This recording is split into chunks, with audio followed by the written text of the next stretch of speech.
This interview is for information only and should not be considered as investment advice or a recommendation to buy shares in the company featured. Welcome to this Stock Box interview.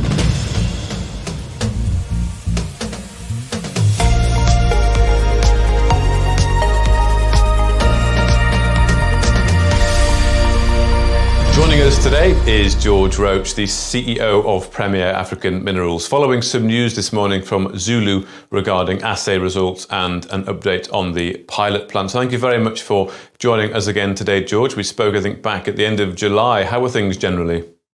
Yes, generally just very, very busy, but encouraging. I think all round very encouraging. Good. Well, I know you've been working through these assay results for a long time. There's a lot that have come out, a lot probably still to come. We've talked about regular updates, which we can clearly see from RNS feeds that has been happening. The repeated headline, multiple thick high-grade zones intersected, so always getting some standout intersections there. Are you able to comment at all on the mean grade of the assays? Yes, I can. I think there are a couple of points to make. And one of them is that when we drill generally at about 60 degrees into a vertically dipping or near vertically dipping pegmatite body.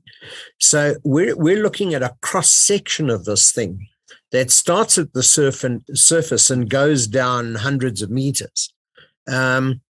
It would be interesting, I think, one day to put a drill rig literally on top of this thing and just drill straight down the middle. I think we could come out with some of the most outstanding assay results one has seen, but it wouldn't necessarily help us in defining the overall size of the resource. So we're quite particular in the way we go about this, the intention being to accumulate as much knowledge as possible. Within a pegmatite ore body, there is a lot of variation. They are complex. No two of these things, I think, anywhere in the world are identical. So they are complex. And we find that the grade is variable across the actual pegmatite itself. Often it's higher towards the core of the pegmatite and tends to fall away towards the outer edges. But at the same time, we tend to see that tantalum, and we think that there's a very nice tantalum credit in this deposit, that the tantalum tends to be spread more towards the outside, if more generally represented across the pegmatite. Rubidium and other possible metals tend to lie more on the outside. So you have this mixed ore body, which has all got minerals of some description and of economic value contained within it. So all we are doing when we report on lithium grades is we are looking at only that part of this pegmatite ore body that contains and in our case, it's predominantly spodumene as well. That's a separate topic that we can cover just now. We look at an area that we can composite into something that's generally better than 5% across a wide area. And that's very representative of something that can be converted from an inferred into an indicated and into something that is mineable and can that we attach economic value to. So that's generally how we go about trying to report these intersects and grades. Okay, and the cutoff grade there, has that caused a delay in reporting, or does it not really affect it? No. Applying a cutoff grade doesn't necessarily do it. I mean, compositing these things is quite an exercise because every meter of the drill column that we have is inspected, documented, photographed, and then prepared for assay. Sample of that goes to a lab. Not only do we get the actual grade of lithium, but we then also in a lot of this are doing XRD analysis to look at the mineral assemblage, which is so important in these deposits. So there's a huge amount of data that's compiled. Now, I think in this last RNS we've put out, we've set out an idea of just how much has been done in terms of meterage drilled, how many assays are complete, and where we are with outstanding additional assays still to come, samples to be prepared, and so on.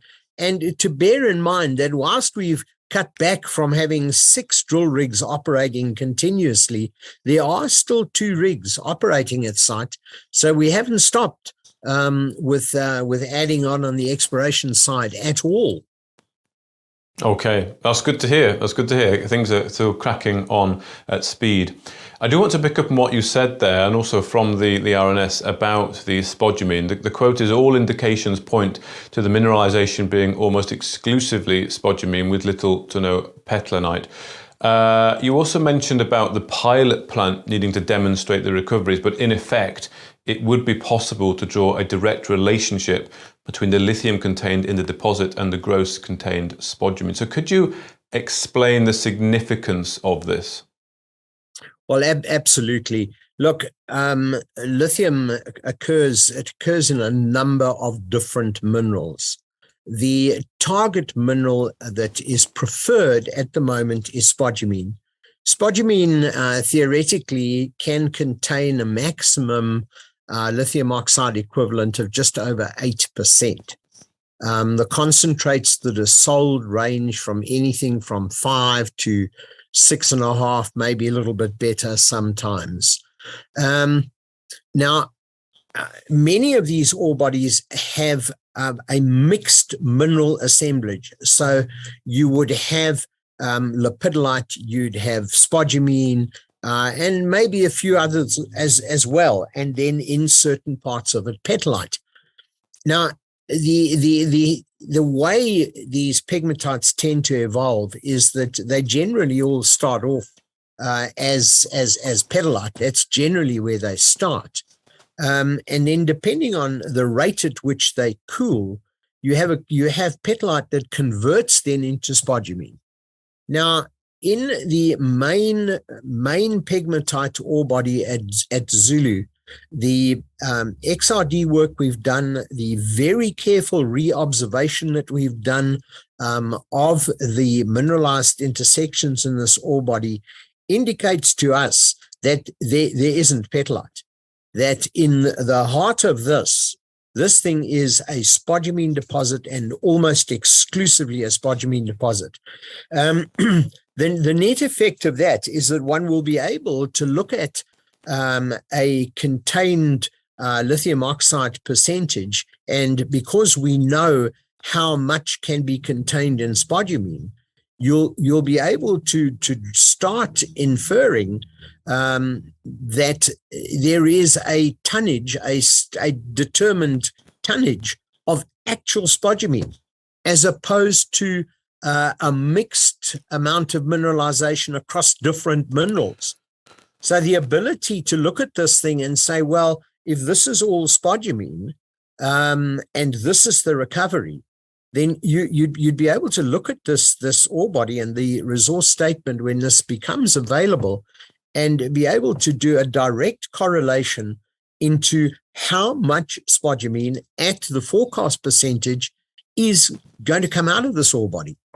Now, okay. I think that is an incredibly significant statement when we're able to get this properly and fully confirmed. But all the indications are that this is what the ore body is at the moment. So it makes it a lot easier for you then to estimate all your figures going forward with this.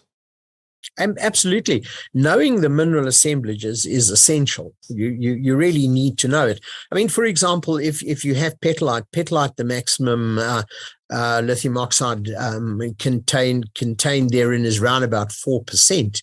Now, it isn't that you can't extract or create a carbonate or whatever it is from that, and it's been done. Others have done this, but the maximum lithium contained in it is 4%. You can't change that. So it's got to be more cost effective to be able to deal with spodumene, and particularly where this seems to be almost the exclusive mineral that's there. It makes the concentration so much easier. It makes the recovery process more straightforward. There are benefits all the way down the line that flow from this. So I think this is almost a hidden benefit that I think is going to start making itself very, very well and truly noticed coming out of Zulu over the coming months. Okay, and does the fact that it's mostly spodumene then, does that lower the cost than first thought? Well, theoretically, it should.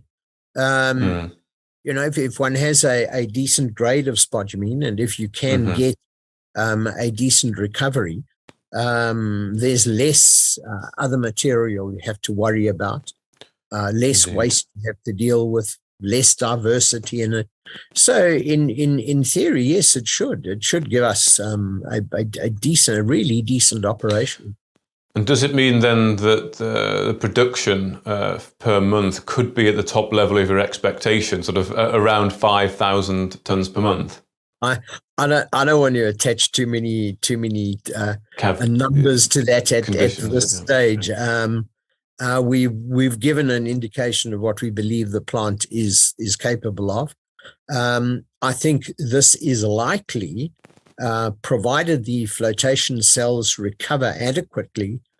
This is likely to allow us to look at a higher recovery on spodumene. But I'm very reluctant to make any definitive statement on that yet. I think that we will be able to, in the coming months, we'll be able to give some proper guidance in coming months. Okay, so the DFS then, where are we with that? How is that progressing? Well, to be perfectly frank with you, I've put the DFS on hold to get the pilot plant done. But this conversation we've just been having is a very significant component of what will now go into the DFS. And this is not something that we necessarily had a handle on going back a couple of months ago. So I think that this kind of information is only good for the DFS. Indeed. The resource update statement, also known as the RUS, before the end of November, possible, George, or not? I'm putting you on the spot here, I know. Yeah, I know. I've just jumped off it. All I can say is that we are working actively and very hard with the independent consultancy that is doing this estimate for us. You'll see in the announcement today how much work has been done drilling-wise, how many assays are still outstanding, and so on. I'm really trying very hard to get an interim statement out that at least take some of this of the expectation and the delay. And frankly, it has taken too long, and it at least gives some comfort along the way. I must say that internally we're very relaxed and very comfortable with what we're seeing. And our own internal views on this is that we more than cater for whatever we could possibly throw at that pilot plant, and probably for the next 10 years if we wanted to keep running at that level. Okay, good. Thank you for that. Well, let's talk then about what's actually happening on the ground with, of course, all the work that's going on. We have seen some pictures coming through on social media there. The RNS saying that work on site and on plant construction is proceeding well and on time. We remain on target and within budget, more to follow. So I'm sure we will still get those regular updates.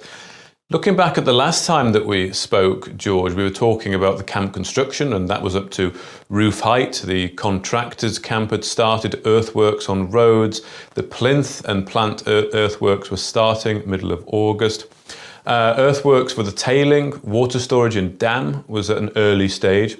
And the plant itself, some elements were already completed and in containers, crusher components were complete, and a lot of stuff was almost ready and able. You said, I think you were hoping to be able to start moving plant to site September, October.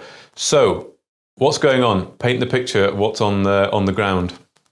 Well, there'll be a lot more that we can share in terms of photographs and so on through social media as we do of components of the plant that are actually in a state of construction, state of assembly, and so on and so forth.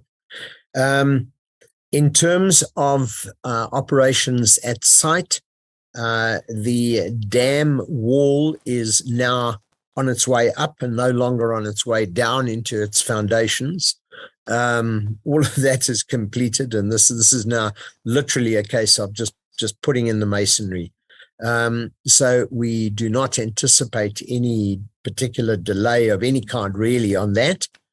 The actual location where the plant will go, at the moment, a lot of the shuttering and concrete works and so on is all in progress.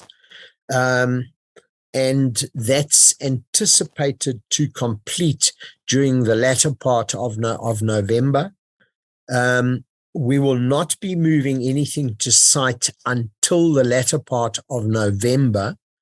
And I think that that's probably wise. We can compress to some extent the time that we need to put everything together at site.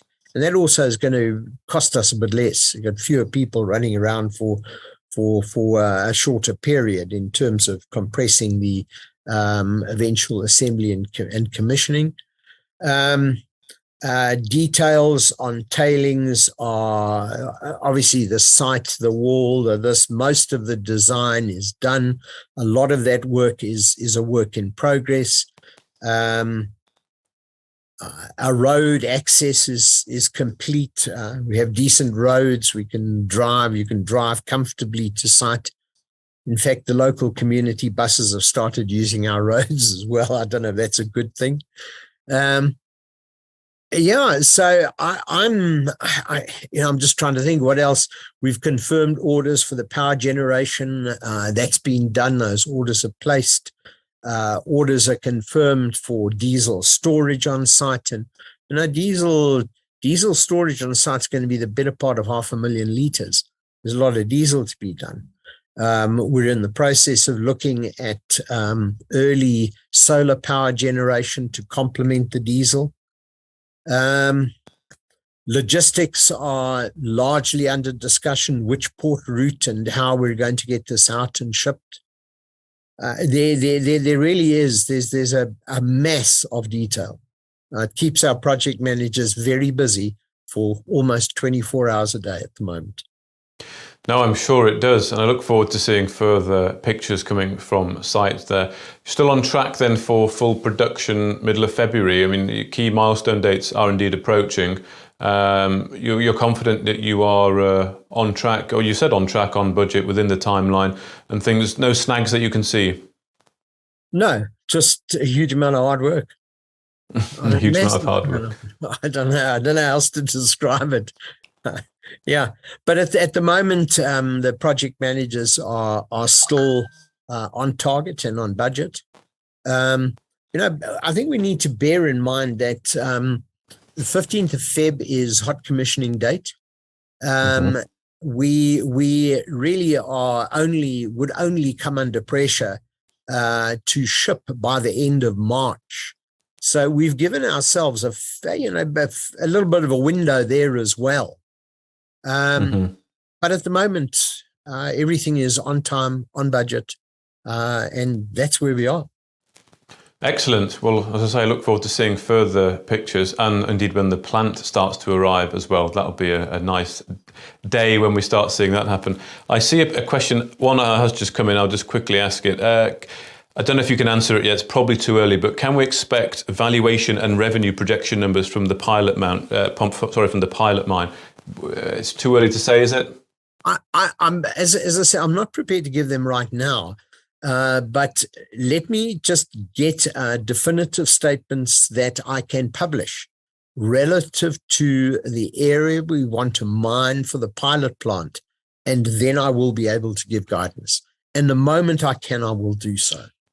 Okay, excellent. Well, thank you very much, George Roach, the CEO of Premier African Minerals. Great to catch up with you again today. Mark, thank you very much indeed. Cheers. If you enjoyed this interview, then give us a thumbs up, a like or a retweet. Subscribe to us on YouTube or follow us on Twitter and hit that notification bell to be the first to know when we release new content. There's loads of great content on our website too, across all our programs at stockboxmedia.com. Thank you for watching.